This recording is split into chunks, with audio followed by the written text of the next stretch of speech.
Welcome back to the Metal Exchange. Justin and Chris back again, episode 242, when we do our second deep dive, a companion piece, if you will, to Avantasia's The Metal Opera, this time covering part 2, which came out way back in 2002. But before we talk all things Avantasia, how are you, my friend? I'm good. I'm real good. I listened to this album earlier today and was like transported to another time. So this is I had been planning on going back to this after we did the first Metal Opera, but I didn't think it was going to take as long as it ended up taking. So I'm glad that we're going to get to chat about this one. It's an interesting counterpoint to the part 1 album and kind of interesting to see like where the band goes after this. So definitely a stark departure, I guess, after this album, whereas this in many ways, I guess, serves as a real companion, like I said, to that first album, which was recorded at the same time. But before we talk about that, a couple of prog things that have kind of materialized in the last couple of days and weeks. The hardest working band in the business, Terror Maze, back again with a new single, Sinister, a really good song. They are just absolutely on fire the last few years, not only releasing quality material, but just large quantities of it at the same time. I don't know if you've had a chance to check this out, but obviously this is another one in a series of strong releases from this band. And every time they put something out, I regret the fact that they were not able to fulfill their obligations at Prog Power when we had the chance to potentially see them now about a decade or so ago. This is a band I would really like to see live. I'm curious if they can pull off this sound in a live setting, because they are just churning out material so fast and so furiously that the model of consistency, I guess, is how I'll define it. Yeah, it's amazing that that they could just come up with like the songwriting is just so quickly. I think a lot of bands probably would be quite jealous of the consistency, both in terms of quantity and quality of music from this band. But I have not, I've not heard anything from them beyond the newest album that came out in May of this year. So I'll have to. It's weird. They're like one of those bands where their singles don't always hit on iTunes right away, and I think it's the same thing in this case. But I'll have to check it out eventually. But yeah, that's. I mean, no surprise there. I mean, it's just they are just always just always coming up with something. It's really, I mean, almost like an Epica or Amorphous. They just come out with this stuff and you know it's going to be enjoyable. And then moving from Australia all the way over to Spain, I believe. The band is called Afterlapse, and the new album is called Pathways. The album came out last week. It's their second album. Their original debut album came out in 2022. It was called Face the Storm. All I would kind of describe this is just melodic prog metal, kind of in the more modern style, almost like a Terror Maze. They come from Madrid, and this is a Frontiers release, although it doesn't really have the Frontiers feel. It's, again, a proggier release, but just a lot to kind of sink your teeth into. This will not be on my year-end list because I will not have enough time with it. I'll be completely candid in that sense. But just the one time I heard it, and I'll go back to it, it was really good. And I wish it had come out a little bit sooner so I could have spent some more time with it. It's a very, very good release, and I look forward to where these guys go from here because it's been 2 good albums in a row. Very nice, very nice. Anything come across your plate the last couple of days? Yeah, our good friend Justin, who I think gets a hidden credit as our sound engineer, recommended a band called Parasite Inc. And he actually, I want to pull up exactly what he texted me and said. He said, "What would you say if I found a melodic death metal song with death growls, death metal drums, and power metal keys and guitar riffs?" And I said, "I'd say let's hear it." And so he shared this band with me. It's not a new song. It's a song called "Once and For All." It came out on their Dead and Alive album from 2018. But boy, if this wasn't like the return of Children of Bodom in so many ways, Bodom was kind of like my entry point to melodic death metal because of how keyboard driven they were, and I love that about them. And I feel like this is in that same vein. So this might not be news to anybody, but it's new to me, and I think it's new to you as well. But I like this track quite a bit. So thanks to Justin for pointing that one out. Yeah, this was good. If you like your melodic death metal full of chunky, solid riffs, you could do a lot worse than this. This was really good. I had never heard the band before. In my mind, they were, I don't know why, but I thought they were some like new metal band. So when I had seen the name around, I just ignored it because I didn't realize what style it was. But this is right up my alley. I thoroughly enjoyed this this song, and I'm going to check out more of their material because I feel like there's definitely something here for a lot of people. So definitely thank you to Justin, and a good catch. And I'll try to post the song this week. Yeah, I didn't really see very much in the way of new singles from like bands that I am typically familiar with. But that said, Justin was one. There were two other ones that were recommended to me by other people. One of them is from Knops. He sent me over a track from a band called Tulip, and the album is called The Perpetual Dream. It came out last year, and the track is called Ghost of Kiev. And this is kind of like a symphonic metal / alternative metal kind of thing. But the thing that really struck me about this band was the bio. I looked into it. They have a female singer named Ashley Semkew. I believe I'm pronouncing that wrong. She's got a great voice. But so the interesting thing about this band is that her and Colin Parrish, who is the other kind of leader of the band, they're really like the only two members that are, I think, permanent members of the band right now. They founded the band in Toronto in 2017, and during that time they began a romantic affair and decided to divorce their respective partners a year later, which caused the both of them to be excommunicated from the Westminster Chapel, which prompted them to relocate to Argyle, Texas, where they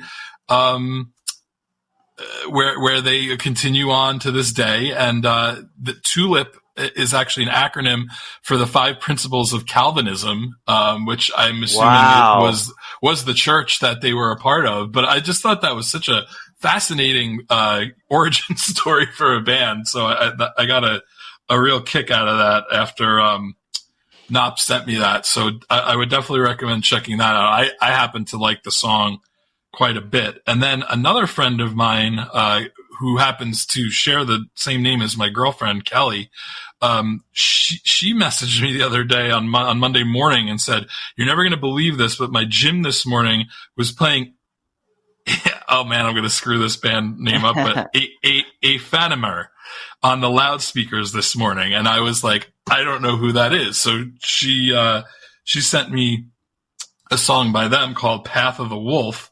And this was quite good too. This is more of another kind of melodic death metal band, but I like this one a lot as well. So like 3 bands I'd never heard of were brought to my attention by 3 different people this week. So that's what I'm going to share. Other than that, I have been just doing the annual cram session and just re-listening and reordering my albums of the year. And as I said to you before we started recording, I really don't have a obvious album of the year picked out yet, which I had a similar issue last year, and I think a couple of last minute listens kind of sorted that out for me. Like, I think I was like stuck on, I think my top 4 albums, any one of those could have been my album of the year last year.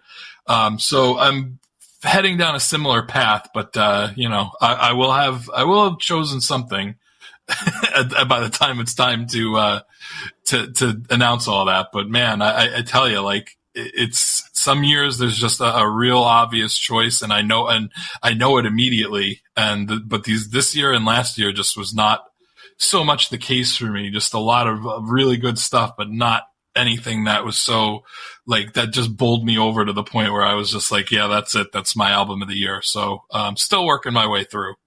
Yeah, I hear you.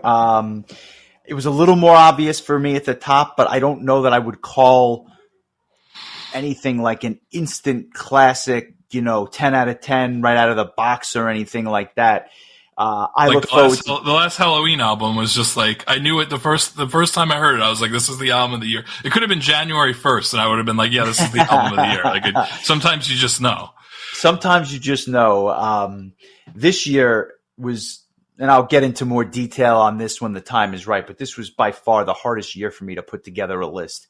In years past, it was an exercise I look forward to, and in many ways I dreaded it this year because of just the gluttony of good, maybe even very good releases, but not like solid 10s all around. I'll get into it in more detail. But what I want to get into more detail now on is Avantasia, the Metal Opera Part 2, recorded in October of 1999 and June of 2000, along with Part 1, but ultimately released on August 26, 2002. So they were sitting on this for over 2 years before it actually came out as the follow-up to their now infamous debut album. In many ways, the answer to Arion, the power metal version of the metal opera, which many bands would go on to copy, some successfully, others not as successfully. But this is no doubt a nostalgia pick in many ways, because I remember vividly when this, around this time and when the album was coming out. And I guess for you, it was kind of memorable because this is when towards the end of when you were stopping or not really listening to metal as much before you dove back in head first just a few years later. Yeah, I have very fond memories of like this time period. This was an album that I remember listening to a lot when it came out. It's kind of like the kind of the closeout of like the first. I have like 2 eras of metal in my life, and like era number 1 was like from 97 to like 03 or 04 or 05 maybe, and then there was kind of like a few years of a break, and then in 09. For obvious reasons, everything just kind of kicked back in again. Started going to Prog Power. You started making me playlists every month. Like, I was like back on the train, probably heavier than ever before. But yeah, that's a good point. Like, I was still in college when this came out. I was very excited to find out that there was a part 2 with generally the same cast of characters, add Bob Catley to the mix, who would become a mainstay for Avantasia going forward. But I feel like this was really the last, I know it was really only 2 albums, but it's the last of like where Avantasia felt like a side gig, and before the Scarecrow, their 3rd album, where I feel like it became a band, where like they hired, like Tobias hired Sasha and Miro, and like basically put together a band. Whereas like this was like the all-star team of power metal around this time, Henjo Richter from Gamma Ray playing guitar, Marcus Grosskopf from Halloween playing bass, and Alex Holsworth from Rhapsody playing drums. I mean, those are arguably, with Ed Guy, my 4 favorite power metal bands at that time, and potentially of all time. That's a list for another episode. But and then you throw in Kisk and Oliver Hartman and Kai Hansen, David DeFeis, Rob Rock, Timo Tolkki, Andre Matos, Bob Catley, Sharon Denadel, and Ralph Zdzierczyk. So absolute all-star team. More to come from Ralph later on, I'm sure. It's like Team Canada in hockey, except like they got like a fourth line left wing to be on the fourth line for some reason, and it's just Sidney Crosby's and John Tavares's the whole rest of the way. I need to know more about this guy. I like went into his metal page, Metal Archives page, and really he does not have very many credits at all. Like, I don't know where they dug this guy up. He's a great singer. It's so random, on this, like, this list of like Hall of Fame guys. It's like, Coco Beware, with Hulk Hogan and Randy Savage. But by, the fact that he was able to even, and we'll get to this, but the fact that he was even able to do a good job in light of who else is on this disc is remarkable in and of itself. But yeah, that to this day, this is one of the most fascinating. He's the only singer on the Wikipedia entry that doesn't have a link to his own name. That's all you need to know right there. You went through the lineup. We kind of set the stage here because, as you mentioned, by the time the next album would come out, they would have a very different band in place.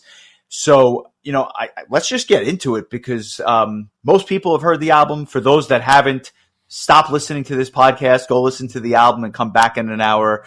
But I've got thoughts, and I don't know that my thoughts are the common opinion, but I'll just say this. I've always thought that this album was slightly less than the original. Like, the original was one of, if not the greatest, one of the greatest power metal albums of all time. It was a 10 out of 10. I think I gave it as such when we ranked it the first time. This was never a 10 to me. I listened to it a lot. I listened to it a lot this week, and I've always thought it was very good. Not good, very good, but not a first ballot Hall of Fame album. It was just a little bit less than, and I still feel that way. Production is great. The cast of characters is great. Some of the songs are some all-time classics. And then some of it was just very good and not like the best. And so it's a victim of the success of the first part, but it's still to this day a little bit, a little bit behind where they jumped out of the gate with part one.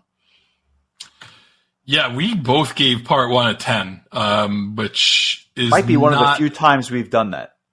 Yeah, I mean, going through the list, that was the first one we ever both gave a 10 to. We gave Tyranny by Shadow Gallery. We both gave a 10. And scrolling. Images and Words by Dream Theater. Paradox by Royal Hunt. Some real heavy hitters here. Big. That's it. That's it. That's the list. Now we've given 10s on our own. I mean, yes. Mindcrime for me was a 10 and stuff like that, but never together. And so obviously, spoiler, this is not a 10 for me. Damn good album, not a 10. Yeah, and I always felt kind of the same way. I always thought that like this was kind of like it felt like it was. To me, it didn't feel like these two albums were constructed together and meant to be like this two-part thing. This feels like it was the first one was successful, and they were like, well, now we need to make another one. That said, though, like I'm just going to come right out of the gate and say that the opening track, this 14-minute. The Seven Angels, this opening track, is, in my opinion, better than anything on Metal Opera Part 1, and I've argued in the past that it might be the greatest power metal song ever written. I mean, it is just that incredible. Every time I listen to it, it just takes me on this roller coaster of a journey. And, oddly enough, despite all that high praise, I'm actually not going to pick it as my song of the week, only because it's so long. Like, picking a minute of it, I feel like isn't really going to do it justice. And there's a song on this album that I think is so underrated and underappreciated that I'm going to choose that when we get to it. Also, it's the first time in a while where I felt like I knew my song of the week, like, right away, instead of, just racking my brain trying to pick something throughout the week. This was kind of easy for me, but I will say the Seven Angels, it's like, to me, it's a crime that they don't just play this whole damn thing in its entirety. They do kind of like a medley of this. And, I want to say Sign of the Cross from part one, no slouch either. But man, this song really carries the album, and it's just odd that I understand that this is a story, and so there's probably a reason this was the first track, but this song has last track written all over it because of just the epic nature of it. But I mean, to come out of, if you ever listen to parts 1 and 2 back to back, to come out of part 2, like 1, and then start with this, it's like, holy shit, like, wow, it's such an incredible song. And I feel like the album never really hit, it's not even like a question. The album does not hit the peak of the song again, even though the album is very strong the rest of the way. You know, they blew their proverbial wad on the first track, so to speak. There's a lot to unpack there, but I happen to agree with every word you just said. This is not just the best Avantasia song, or I'd say the best song that Tobias Sammet ever wrote, but this is an all-time classic tune, and at the very least, among the greatest power metal songs ever. And the album just doesn't get back to this level, and that might be part of the reason why it's not a 10. I almost wonder if it was at the end and you built up to it, it might actually improve the score of the album, because this song is just absolutely incredible. But much like you, it's not my song of the week. I didn't want to limit it to a minute. It's like a change of seasons. It can't be my song of the week. It's probably my song of a lifetime, but I can't make it my song of the week because I didn't want to chop it up, like that. I'm going to do my best to kind of recap this 14-minute epic song in a couple of sentences. It starts oddly with this slow chanting and slow plotting of the drums with these kind of angelic vocals over the top. And then all of a sudden, it just takes off like a rocket ship. It is upbeat, but not exactly blazing fast. And guests galore. Everyone under the sun sings or does some vocal lines on this song. And I never realized just how good Rob Rock and Ollie Hartman were on this particular tune. But they keep up with all the legends. Obviously, Michael Kiske, Timo Tolkki, Andre Matos. I mean, like, they're all on here, but their vocals specifically do stand out amongst the crowd, which is a testament to them. Some of the guitar work is clearly a nod to Helloween. So kudos to Henjo Richter for channeling his inner late 90s Helloween, because I think he does a great job of it here. There's one section in the middle which is odd. It's like almost dead air in a sense. It just kind of slows everything down, but then it picks up so nicely, and the second half of the song is so good that with the piano and the beautiful vocals and the beautiful kind of melodies on the second half of the song, I'd argue it's even better than the first half. So it's one hell of a ride. Easily the best on the album. Just go listen to it, because it's not our song of the week. That chorus is just unbelievable. Like with the whole like literally chorus of vocalists singing together, and then like each verse is sung by a different singer, and then like you said, like it slows down, comes back in. Michael Kiske is like comes in. I mean, it's just I don't even know. Like, I don't even know what to say. It's just seriously. I think that if you put a gun to my head and said, what is your all-time favorite power metal song? I think it's this. I really do. I mean, with all the great Halloween songs and everything, Gamma Ray, basically everybody that's in this band currently, in this formation of Avantasia, I just don't know that there was ever anything. Every time I listen to it, it just absolutely blows me away. The end where it slows down and Kai and Andre Matos together, like hearing the two of them sing together on these two albums as the elf and the dwarf in the storyline. They're such legendary voices, and they have totally different styles. And so to have them like go together, and then Tobias is there the whole time too, no slouch in his own right as a vocalist. The end with the OOOs, man, I mean, this is just an absolute masterpiece. The thing that I think this album suffers from is that the songs are the order of the songs is dictated by the story being told. And so you're not having the best, like, I don't know that I would want to try to reorder this album because then you screw up the whole storyline. It's, unlike that Beyond Twilight album where you could just shuffle 37 tracks and hear it a different way each time. There's probably a perfect way of combining parts 1 and 2, changing the order and making it like this massive, perfectly ordered metal masterpiece that I think altogether might be a 10 if done right. I just don't like this album is, again, another spoiler alert. It's not going to be a 10 for me either. The way that part 1 was, but, shit, like I can imagine the first time I heard it after hearing that first song, I was like, wow, they may have just outdid the 10 that they did on the first album. Right. There's just not enough I could say about the song. It's just, if that was going to be like my outro of my first era of listening to metal, my power metal outro, I mean, what a hell of a way to sign off on. I'm not sure that they've come out with a better power metal song since. I'll say that. It's a fair. I'd have to give it some serious thought. Let's put it that way before I came up with something. And there's been a lot of good songs, but this is solid. I'll say that. And then we get into a bunch of, we'll call them more standard power metal tunes that come after this. We start with No Return, which to me always sounded like a vintage Ed Guy style power metal tune. No holding back, galloping verses.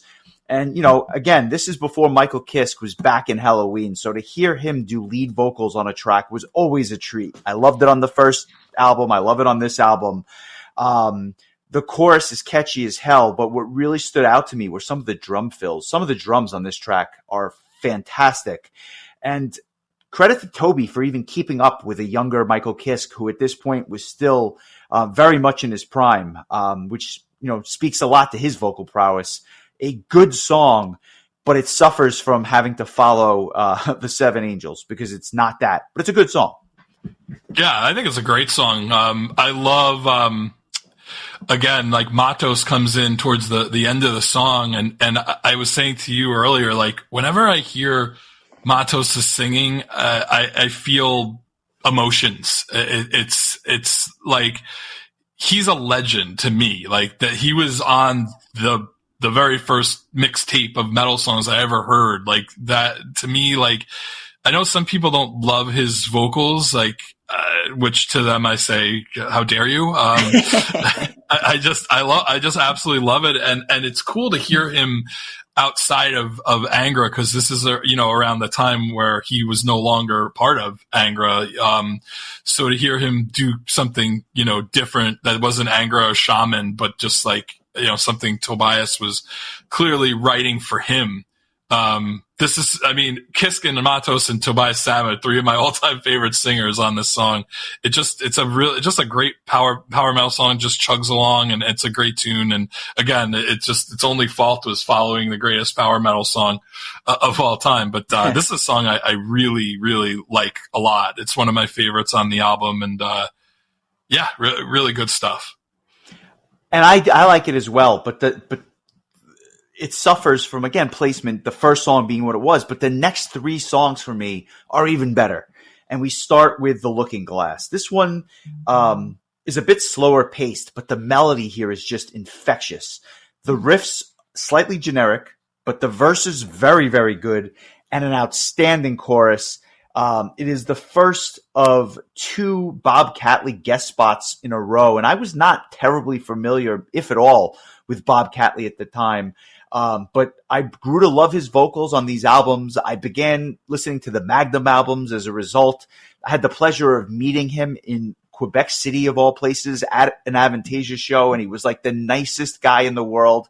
And mind you, I was literally talking to Michael Kiske when Bob Catley came over and started chatting. That is something I will never forget. But I say that to say, it's one of the more memorable guitar solos on the album on this song, and it really kind of picks up a little bit of intensity towards the end. It was actually a Song of the Week candidate for me, and I'm not going to choose it, but it was in consideration. Well, it's mine. Nice. I've always loved this song, and I'll tell you something funny. Back in 2002, when I was still making playlists, this is the song that made it onto the playlist, not the Seven Angels, because the Seven Angels would have taken up 3 other slots from other bands. So this, to me, felt like a more obvious choice for a playlist or a mixtape at the time. But it reminds me of a song that was on Ed Guy's Mandrake album that came out the year prior called Jerusalem. Not in any form of substance musically, but it was like such a catchy power metal song that I feel like nobody talked about. It wasn't like a big single or anything. I was like thrilled when I saw that Jerusalem was on one of Ed Guy's like compilation greatest hits albums. I was like, okay, somebody else noticed besides me what a great song this was. And I feel the same way about The Looking Glass. This is one of my favorite songs on either of these first 2 Avantasia albums. I love the way, and Tobias has done this for years in Ed Guy Avantasia, but he will sing the same line of lyrics in a different way each time throughout the song, and it's a little bit more epic each time, and he does that so well in this song. 100% with you. The guitar solo is outstanding. This is such an underrated song, and I kind of knew before I even listened to the album again that this was probably going to be my song of the week, if not the Seven Angels, for all the reasons but put forth earlier. But now I'm absolutely like just excited to hear what your track is going to be, because we kind of bypassed the easy route, and I've made my choice. So let's give it a listen. It was definitely my first introduction to Bob Catley. He's become one of my favorite vocalists since then, because it's just so different from all the other metal singers you hear. It's almost like he has like this kind of like stateliness to him. It's almost like you hear his voice and you're just like, respect. I still have a dream of one day owning a cat and naming it Bob Catley, but that's a story for another day. Here's The Looking Glass from Avantasia's Metal Opera Part 2.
Well, that was The Looking Glass, a really good choice, I will say. A little surprised, not because the song isn't great. I just wasn't expecting you to choose that, so that's cool. And then we get to In Quest For, which is a piano-laden ballad. And I think one that I have a newfound appreciation for. I used to think this was a bit, I don't know, less than, and I don't feel that way anymore. I actually thought this was better this time around than I used to. It's just a great vocal performance on top of the piano, and Catley and Samet sound great together doing a duet. It builds nicely to the big chorus with the strings in the background. This is maybe one of the most underrated songs on the album. I cannot even argue any of that. I love, like, Bob Catley was great in The Looking Glass prior to this, but this is like more of a showcase for him because of the softness of the song. It's such a lovely duet, and then it kicks into that chorus, and it's just what a beautiful tune. I love this one a lot. I mean, I love that, like, Tobias had a part for the Tree of Knowledge, and boy, did he give it to the right guy in Bob Catley, man. He's these two tracks are just phenomenal. Like, what a great introduction for a guy who ends up becoming probably one of the most regular Avantasia guest members from this point on, maybe other than Kisk himself. Like he's consistently on so many of these Avantasia releases, and the next, not album, but the Lost in Space EP that didn't come out till 5 years after this, he's does the lead vocals on The Story Ain't Over, and boy, how the hell did that's song another great not song end up on a full-length album? My God, it's one of the best live Avantasia songs. Some point in early 2025, we're going to do that EP as a bonus episode. There you go. Write it down. Executive decision. I just realized that album deserves its own discussion. So good call on that one. And as we chug along here, we get to the final sacrifice. The first time David DeFeis from Virgin Steel, first and only, I guess, time that he would appear on an Avantasia album. And to this day, I have no idea how they connected. I must have been at some show overseas, at a festival or something like that. But Long Island's own. He's on part one also. Is he? Yeah. Oh, well, for sure. Recorded at the same time. You're right. But he does leads on this track, and it's a real banger to kind of follow up the ballad. So that is always something that attracted me. The organs at the start and the riff that kicks in behind it is fantastic. And for whatever reason, and I'm not sure why, I always thought the production on this particular song was just a cut above the rest. I thought it sounded great. And it's amazing to me how Tobias wrote the song in a real Virgin Steel kind of way. This is what Virgin Steel sounds like, even without the vocals. But then when you add the vocals on top, you almost think you're listening to the Marriage of Heaven and Hell Part 2 or something like that. That is a band we have not covered on this on this podcast, and that is Criminal. Some of the screams that Tobias Sammet displays on this tune, he's not doing that anymore. Unbelievable. He is not, and I'm not sure anybody else is either. And when you combine that with some of these just barbaric riffs, this is my song of the week. And I didn't expect that going into it, but I just loved it this time around. And it's a nod to David, who's one of Long Island's own. So let's give The Final Sacrifice a listen, and then I want to hear your thoughts. Get ready for the brimstone. In the fiery waves, consciously our souls, how we suffer and how in our eternal decline. Service taking its toll, living life in height.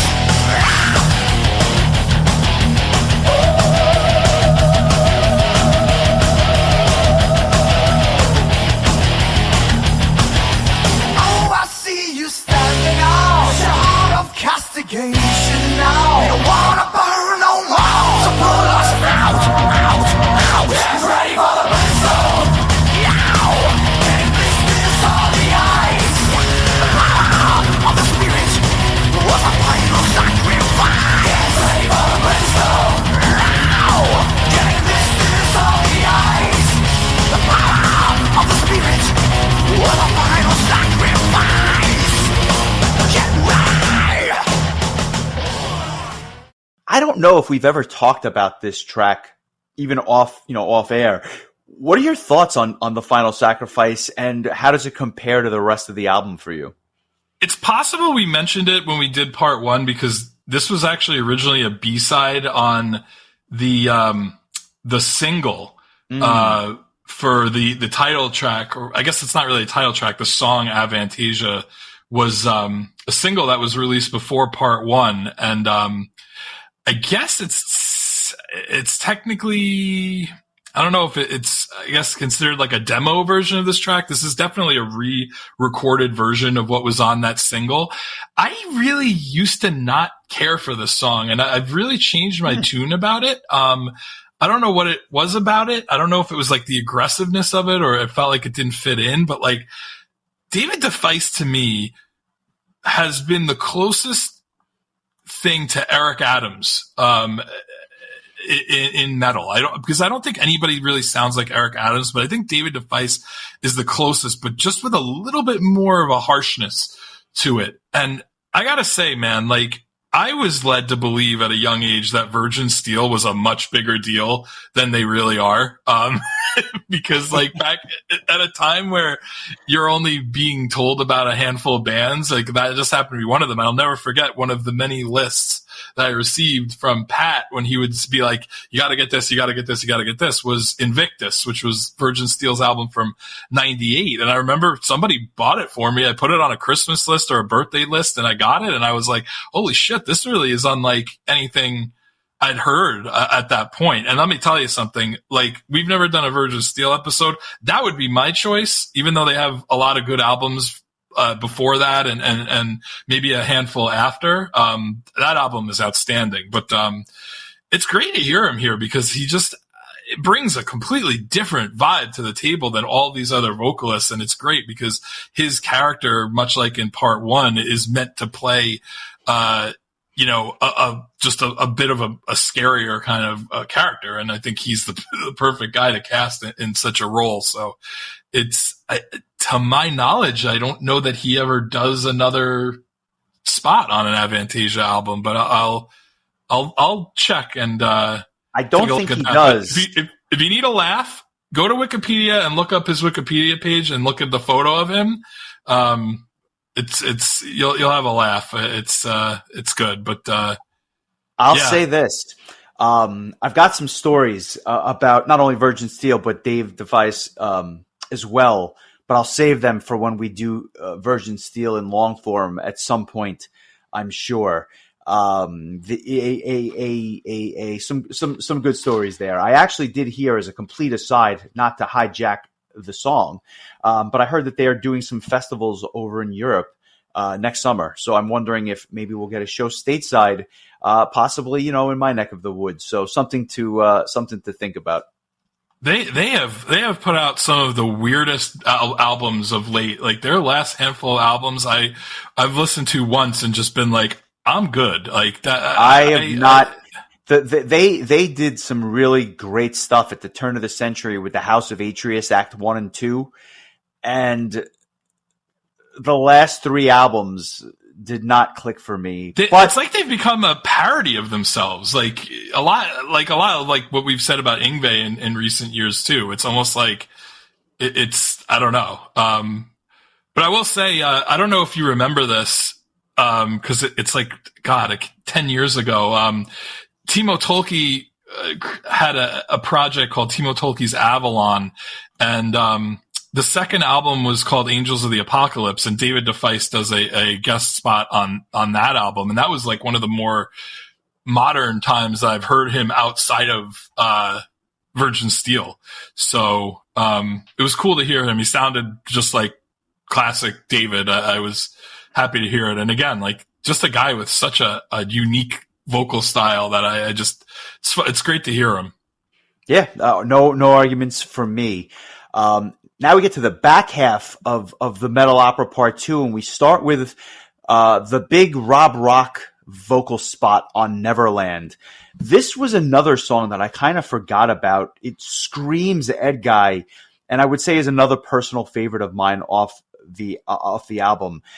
I didn't choose it as my song of the week. I always thought Rob Rock sounded a bit distant in the mix, and I don't know why, and obviously we don't have the same tools back then as we do now, but I felt like even though I love his vocal lines, I wish he was a little bit more front and center, but it's because the verses themselves are catchy, arguably even better than the chorus itself, which is still quite good, and I love the clean sound of the guitars and the tight drumming behind it. And the backing vocals are a really nice touch on this. I've always been surprised that they never played the song live, at least to the best of my knowledge. This is an underrated gem to kick off the second side of this album. I don't know that they play much of anything from this album, in all honesty, which is a shame. Outside of like a portion of the Seven Angels, there's just so much good stuff going on here. But would you argue that the second half of the album is a little bit weaker than the first half? Like it's not a ton weaker, but like again, I think it's a victim of poor ordering. I think that Neverland is one of the better songs, and there's another song on the back half that I love. But all in all, definitely weaker. I think Anywhere is a really good example of that. And maybe, again, this is why I'm not giving it a 10. It comes off almost like a... Tobias could write a chorus, man. Holy shit. The chorus is great. And the vocal, but the problem I have with it is there was something about the vocal delivery on Anywhere, which the word I'm going to use is almost insincere. Like it just didn't catchy, but for some reason I don't love the vocals on this track. It gets a little bit punchier throughout, but it's kind of repetitive. And I just never thought it was the better of the two quote unquote ballads on the album. Those keyboards that open the track sound like they were using the same patch that Motley Crue used for Home Sweet Home. Like it just has that same kind of sound. And this is, kind of like in that vein where it's kind of a ballad. It's a little ballad heavy, this album. I think there's two or three. I don't know if we would I guess the last track you could kind of consider, it's ballad-esque. It's a little bit more triumphant, but it has kind of a ballad quality to it.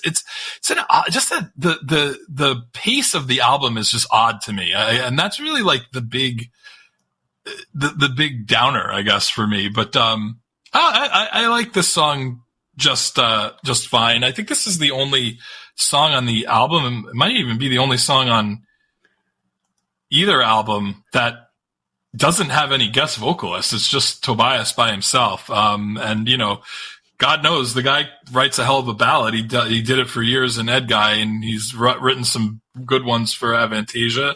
But I think it falls a little flat compared to like In Quest For or Farewell from the first. Oh, yeah. What doesn't though? Volume. Yeah, I mean that one's an all timer. So good tune. But there's better ones, I guess. When you talk about the back half of the album not being as strong, I agree with you. But Chalice of Agony, the next one, is fantastic. This is another favorite of mine. And again, another banger after a ballad, which I'm in favor of.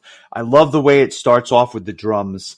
And to hear Andre Matos and Kai Hansen together yet again on this album is just magic. It really does make you say, like, what a world to live in when both of these guys are singing on the same track.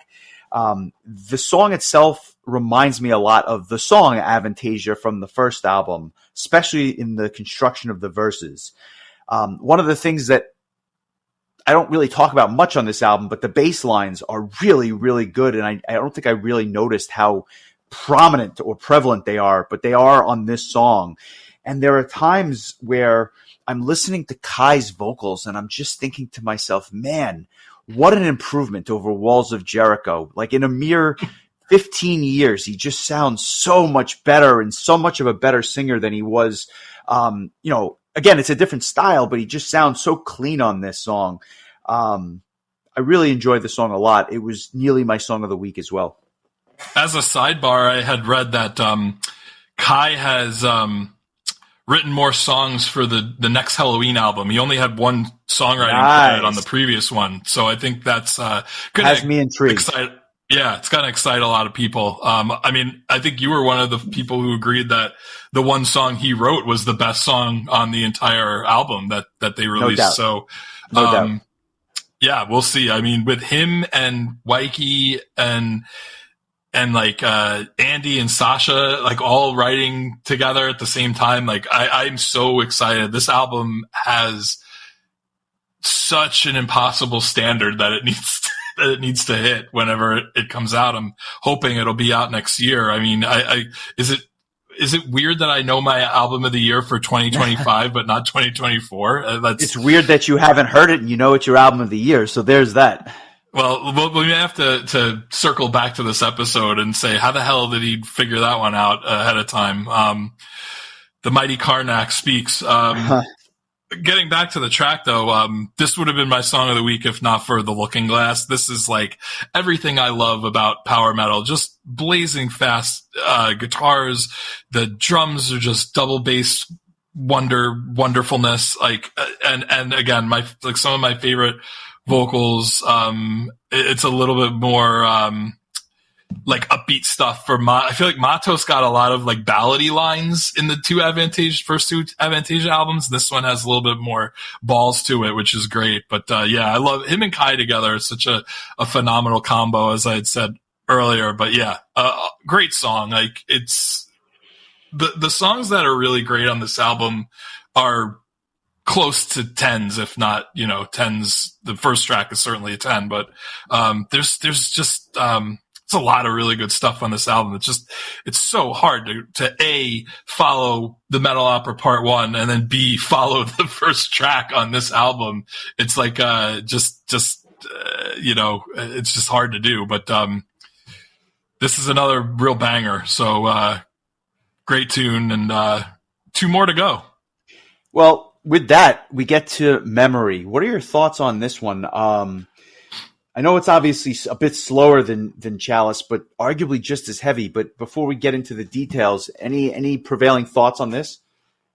It kind of has a similar like riff as Final Sacrifice does when it opens up. It's just kind of like this really heavy like banger quite type tune, but then it gets to the chorus, and it's like this way more melodic, and like, what do you call it with like all the vocals together? I don't know if we call it layered vocals, because I think it's different singers, but like it's just one of these infectious choruses that are sung by multiple vocalists that you hear in Ed Guy or Avantasia, whether it's just layered vocals of Tobias or just a bunch of different people.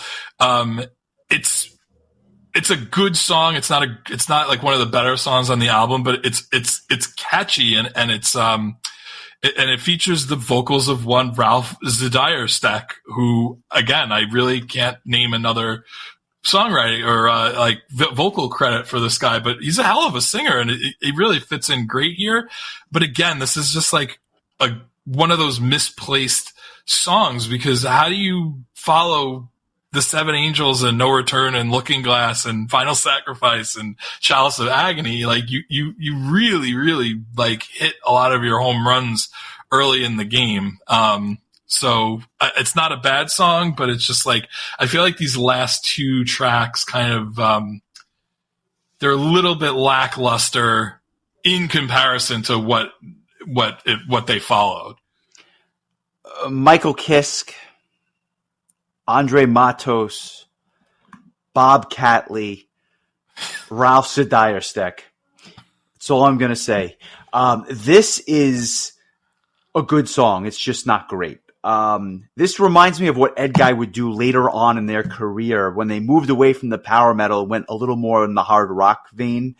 I don't know.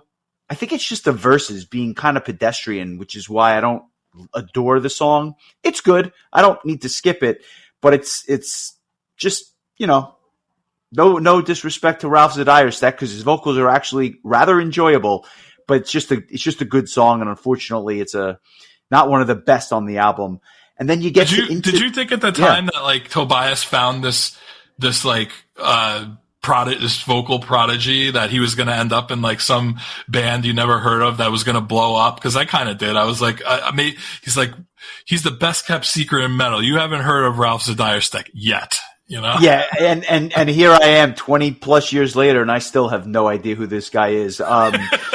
Go figure. But sounds good. Sounds good for what it is. And you know what? He has way more vocal lines than Sharon Denadel does on this entire album. She has 4 lines of vocals to open up this last track, and that's the only time you hear from her on the whole damn album. And those 4 lines are unmistakable, because she is, short and sweet, and certainly not the appearance that she had on Farewell, which was, a song for the ages.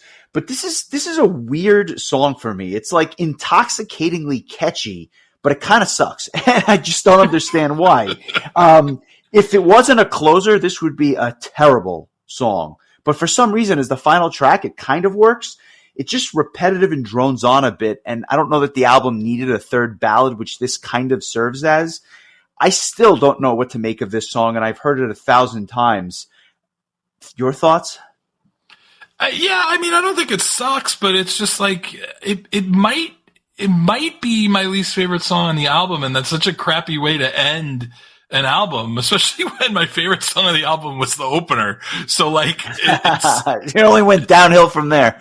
But like, if you again take the storyline out of context or whatever, if you put Seven Angels at the end of the album and you put this on right before it, and this was kind of like the lead up to that absolute, I think it would have worked much better. Again, the story would be very confusing, and you'd have to kind of retcon it and be like, yeah, we're going to do like a flashback now, to the beginning of the story. But I just think that, this is one of those albums where I think it would be rated higher if the songs were ordered differently. And so like, I don't dock albums a lot for bad orders, or just, maybe not bad is the right word, but, not optimal, suboptimal. It's a suboptimal order. That's what I'm going with. So I'm gonna dock it at least a couple of fractions of a point, because it just it feels like an uneven journey, I guess, from start to finish. Even though there's some real gems throughout here, I think what keeps it from being a 10 is that I think when it comes to Metal Opera Part 1.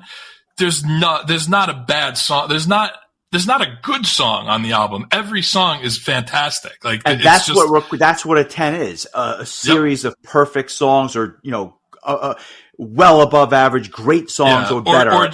And just doesn't have like a song that drags it down a bit. Like, I think the album that comes to mind for me is when we talked about Symphony X's Divine Wings of Tragedy. There was just one song on the album that is so below the rest of the quality of the rest of the album that you can't, I mean, I couldn't call it a 10. I think I probably gave it like a 9.75. I mean, it was that close. And so it's kind of similar in this case. I think that like, even though there's really some 10 songs on here, or songs that wouldn't drag an album out of a 10 if the rest of it was perfect, there are some songs that do. So I'll ask, if not a 10, what are you giving this? I'm still going to give it a 9.375. I think that even though it does, there are some parts that, what we're talking about here is that it's not perfect. And so it makes it sound like we're being negative. But I mean, this is a damn good album. The album's a 9 for Seven Angels, period. And then it could have, the next 9 tracks could be Cannibal Corpse, and the fact that Seven Angels is on here, it's a 9 by default. But No Return, The Looking Glass, In Quest for, Final Sacrifice, Neverland, Chalice of Agony, and then 3 songs I think are a little bit subpar. Subpar as in they're not 9s or 10s.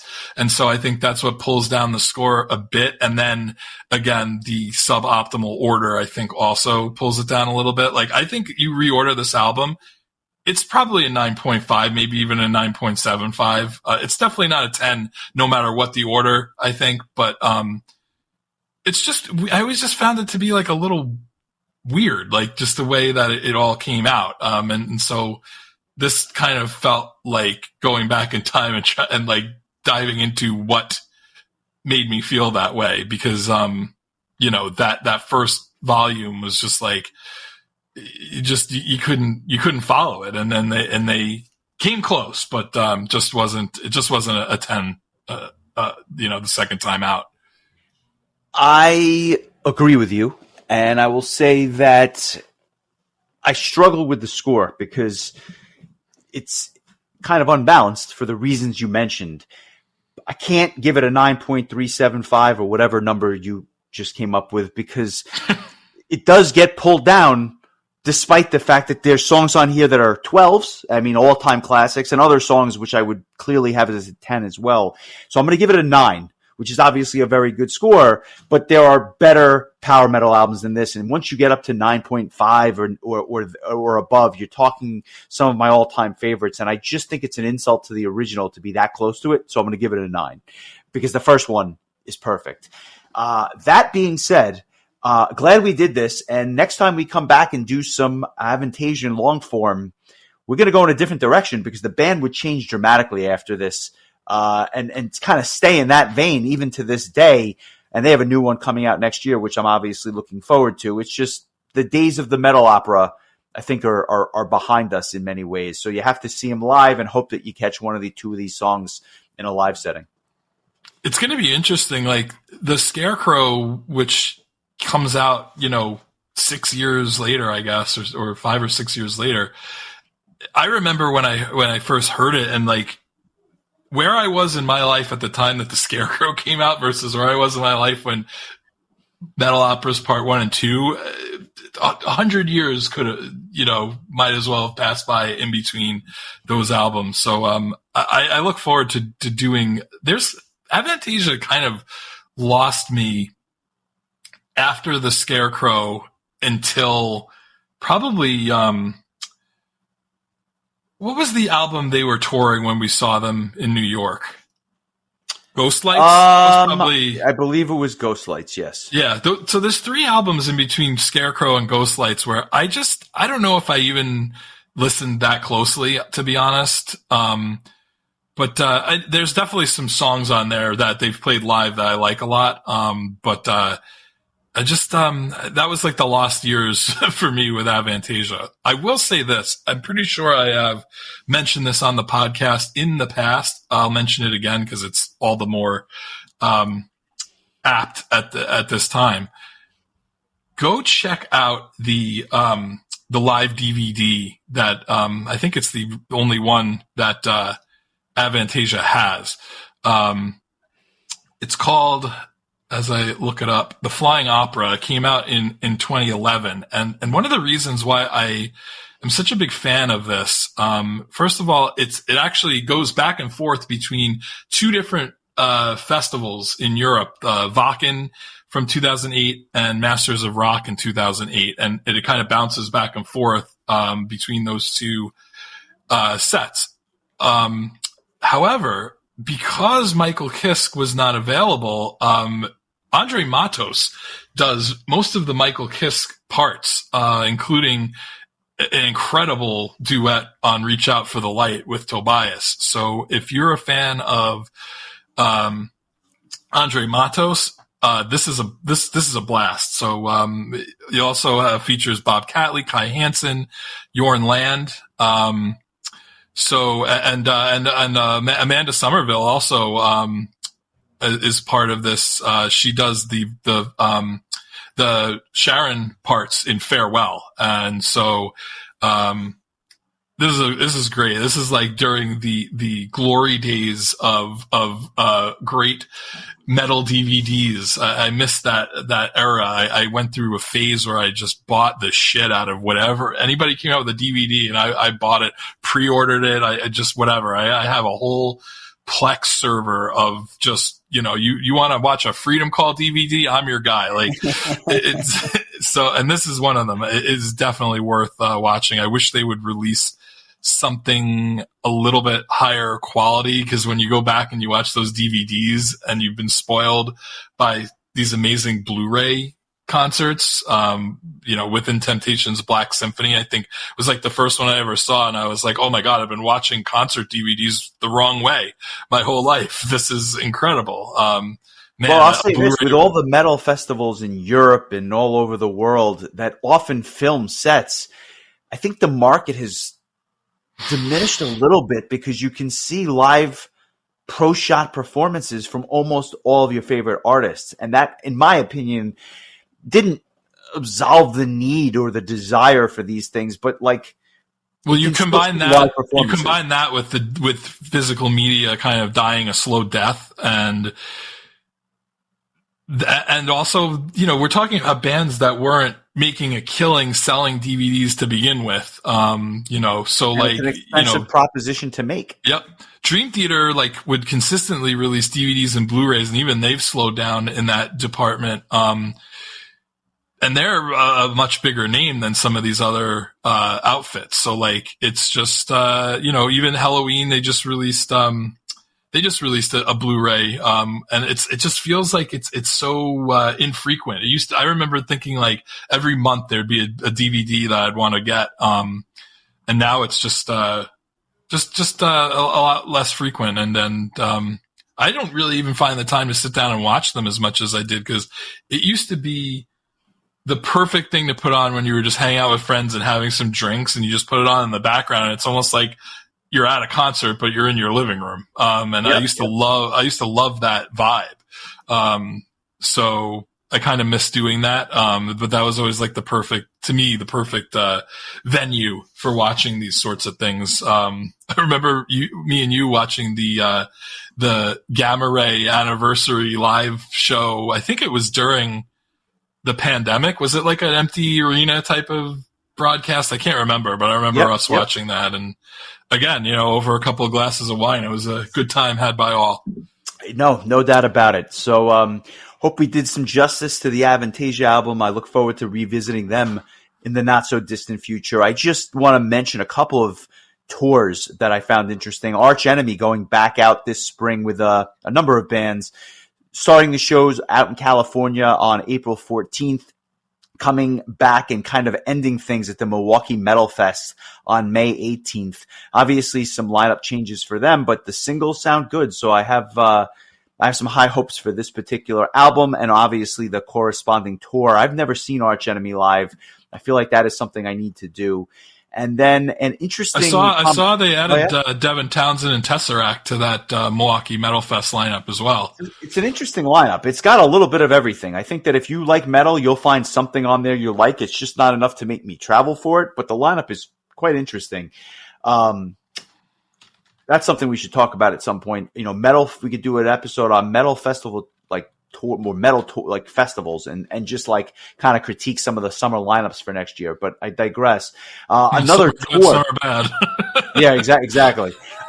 Dying Fetus and Cradle of Filth doing the Chaos and Carnage tour. I have a feeling you don't have tickets to this, but nonetheless, also starting out in California on April 17th, and then ending up back on the west side of the country, going to Denver, Colorado on May 14th. They're doing about a run of about 20 shows or so. I've not seen either one of these bands, but I know there's a lot of fans of Cradle of Filth out there, so I wanted to give them a shout out. We have one more episode left for 2024 before we do our obviously request of the month and our bonus or our best of 2024 episode the first 2 weeks in January. What are we doing? And I feel like we're missing something for December. So what are we doing next week? I know. I feel like somewhere Brian Clough is getting very nervous. Yes, since our inception, every December we have done an episode on the heavy metal legend Savatage, and I kind of called an audible this year because we happened to be upon the 30th anniversary of Handful of Rain back in August, and being that was like my first metal record, and it just felt like the time was right. I wanted to kind of honor that album by talking about it while the week that it was released. And so I had put a lot of thought into like, well, are we going to do something Savatage related in December? And we talked about potentially doing a Dr. Butcher episode or, Circle to Circle, John Oliva's Pain. There's still a number of Trans-Siberian Orchestra albums. I mean, the Savatage, adjacent material that exists is plentiful. So even when we do make our way through the entire catalog, we'll have other stuff to go to. And I also didn't want to just rush to do another Savatage album because there's only so many of them. So all that being said, Captain Long-Winded at the helm here, we did an episode for our Patreon listeners as a bonus, a while back. And the catalyst of this episode was, we had just seen Halloween play in New York City. And it was kind of like the discussion came up, like, what would your ideal set list for this show would have been? And, I think we both came to the conclusion that while we enjoyed the hell out of that show, our ideal set list probably would have been completely different. And then it came up, well, what about Sabotage? And like, I feel like with Sabotage, it's a little bit easier because the material kind of ends at like in like 2001, so you have like a cutoff, so you don't have to like, you don't feel like you're cutting off like some of the newer stuff, like all of it's the old shit. So also they don't have a ton of albums. I think they have a dozen at most. And so I thought, all right, here's the parameters. You have 2 hours.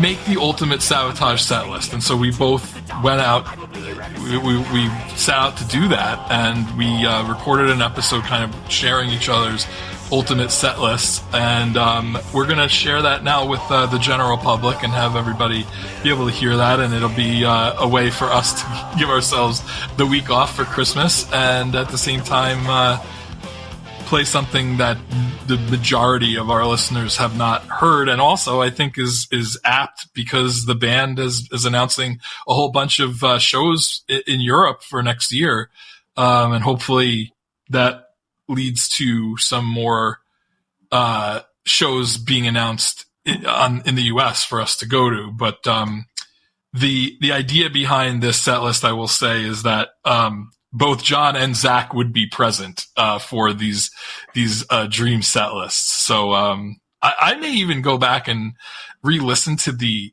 playlist of this set list, because I mean this is like just 2 hours of some of my all-time favorite music. So that's going to be our how we're going to send off 2024 as I continue to figure out what the hell the album of the year is.